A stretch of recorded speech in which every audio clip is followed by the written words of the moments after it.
प्रदेश के खरगोन जिले के नर्मदा तट पर एक आश्रम है जिसका नाम है भट्याण आश्रम। इस आश्रम में रहने वाले एक दिव्य संत महात्मा जिनका नाम है सियाराम जी बाबा।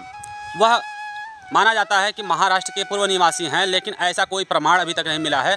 और वह हिमालय में कई वर्ष तपस्या करने के बाद यहाँ पे यानी नर्मदा तट पर आकर के भट्याण आश्रम में रहने लगे। जब से ये भट्याण आश्रम में रह रहे हैं तब से लोग इनके चमत्कारों का गुणगान कर रहे हैं। हर जगह हर तरफ सियाराम जी बाबा को जो है चमत्कारिक रूप से देखा जा रहा है और बताया जा रहा है। कहा जा रहा है कि सियाराम बाबा न केवल बड़े तपस्वी हैं बल्कि वो चमत्कारिक भी हैं। वो बिना माचिस के दीपक जला दिया करते हैं और भगवान की आरती क्या करते हैं, सीताराम का गुणगान करते हैं, हमेशा रामायण का पाठ किया करते रहते हैं। कुछ लोग मानते हैं कि सियाराम बाबा 109 वर्ष के हैं। कुछ लोग कहते हैं कि इनकी उम्र की कोई गणना ही नहीं है, ये हज़ारों वर्ष पुराने संत भी हो सकते हैं। जो भी बातें हों, लेकिन सियाराम बाबा की एक खासियत, सबसे बड़ी खासियत समझ लीजिए। सबसे पहले मैं आपको संत की परिभाषा बता दूं। संत होते कौन हैं? साधु संत का परिभाषा क्या होता है? मित्रों, साधु का मतलब होता है, साधु मतलब एक शब्द होता है कि बहुत अच्छा, और साधु का दूसरा शब्द मतलब होता है कि बहुत सीधा, जो स्वभाव से नर्म हो। और संत वो होता है जो काम क्रोध लोभ मोह अहंकार से रहित हो, जो सांसारिक सारी चीज़ों से, जो मान अपमान राग द्वेष ईर्ष्या जो भी चीज़ें हैं, इन सारी चीज़ों से जो रहित हो, जो इन सारी चीज़ों से दूर हो, वो है संत।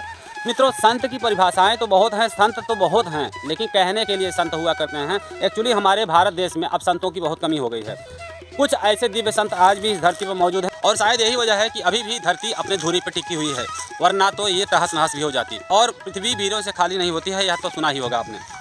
मित्रों, सियाराम बाबा की बात करूं तो इनके सामने चाहे प्रधानमंत्री मोदी जी चले जाएं, चाहे योगी जी चले जाएं, चाहे अंबानी जी चले जाएं, चाहे बिरला चले जाएं, चाहे दुनिया का कोई बड़े से बड़े नेता चले जाएं, चाहे एक छोटा सा बालक चला जाए, चाहे एक गरीब चला जाए, चाहे एक कोढ़ी चला जाए, छोटा बड़ा ऊंच नीच, सभी से ये सम स्वभाव से मिलते हैं। यही तो परिभाषा है संत की, सबसे नरम स्वभाव से ही मिला करते हैं और किसी से कोई मतलब नहीं है। कौन क्या कर रहा है, कौन किस जाति का है, कौन किस मजहब का है, कौन किस धर्म को मान रहा है, कौन राम मंदिर बना रहा है, कौन मस्जिद बना रहा है, कौन बहुत पैसे वाला है, कौन गरीब है, इससे उनको कोई मतलब ही नहीं है। अगर वो अपना कुछ काम कर रहे हैं तो उस समय वो किसी से भी नहीं मिलेंगे, किसी से बात नहीं करेंगे। आप चाहे जितने बड़े नेता हो, चाहे बड़े से बड़े महात्मा हो, किसी से कोई मतलब नहीं है उनको। जब वो रामायण का पाठ कर रहे होते हैं, जब वो पूजा पाठ कर रहे होते हैं, तो उनको और किसी वक्तव्य से और किसी व्यक्तित्व से कोई मतलब ही नहीं है, कौन आया कौन गया। मित्रों, उनसे मिलने के लिए करोड़ों की तादाद में विदेशी लोग भी अब आ रहे हैं। भारतीय की बात ही छोड़ दीजिए, तो भारत के लगभग सभी प्रसिद्ध लोग जो है,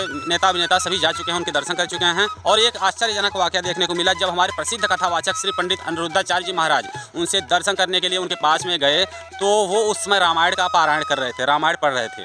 और अनिरुद्धाचार्य जी महाराज लाखों की भीड़ में वहाँ पे पहुँचे, तो उन्हें शायद उम्मीद रहा हो कि उनसे मिलेंगे, बातें करेंगे, दो चार गुफ्तगू होगी, लेकिन सियाराम बाबा रामायण का पाठ कर रहे थे, तो रामायण पर से उनकी दृष्टि हटी तक नहीं। अनिरुद्धाचार्य जी महाराज वहाँ पे अपनी परिचय दे रहे हैं और वो परिचय सुनने के लिए तैयार ही नहीं हो रहे हैं, वो अपना रामायण का पाठ कर रहे हैं। अनिरुद्धाचार्य जी अपना नाम बोल करके उन्हें प्रणाम करते हैं और फिर भी उन्हें कोई फ़र्क नहीं पड़ता है। आप देख लीजिए थोड़ा सा वीडियो।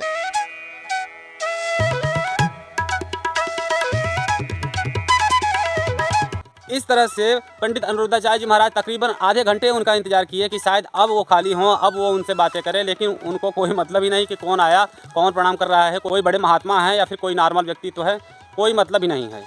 और आधे घंटे के इंतजार के बाद में उन्होंने क्या किया, देख लीजिए। जब उन्होंने देखा कि ये तो भाई मुझसे बात ही नहीं कर रहे हैं, कोई मतलब ही नहीं रख रहे हैं, तो वो थक गए। उसके बाद में उन्होंने प्रणाम करके अपना रास्ता देखा।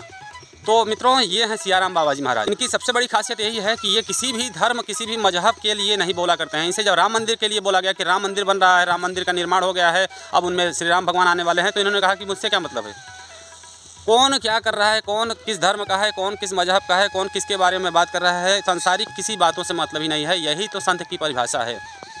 ये हैं हमारे दिव्य संत सियाराम जी बाबा। बागेश्वर धीरेन्द्र शास्त्री जी महाराज, इनसे पूछा गया कि क्या आप सियाराम बाबा जी के दर्शन किए हैं या फिर करना चाहेंगे, तो उन्होंने कहा कि मैं बिल्कुल करना चाहूँगा। ऐसे दिव्य महात्मा का दर्शन करने से भगवान के दर्शन का पुण्य प्राप्त होता है, लेकिन हमें टाइम नहीं मिल पा रहा है। लेकिन बहुत सारे प्रसिद्ध संत उनके पास जा चुके हैं, जैसे उनमें देवकी नंदन जी महाराज हैं और बहुत सारे बड़े बड़े संत जा चुके हैं। तो मित्रों, उम्मीद करता हूँ कि वीडियो की जानकारी अच्छी लगी होगी। मिलते हैं अगले वीडियो में। जय श्री राम, जय बागेश्वर धाम सरकार।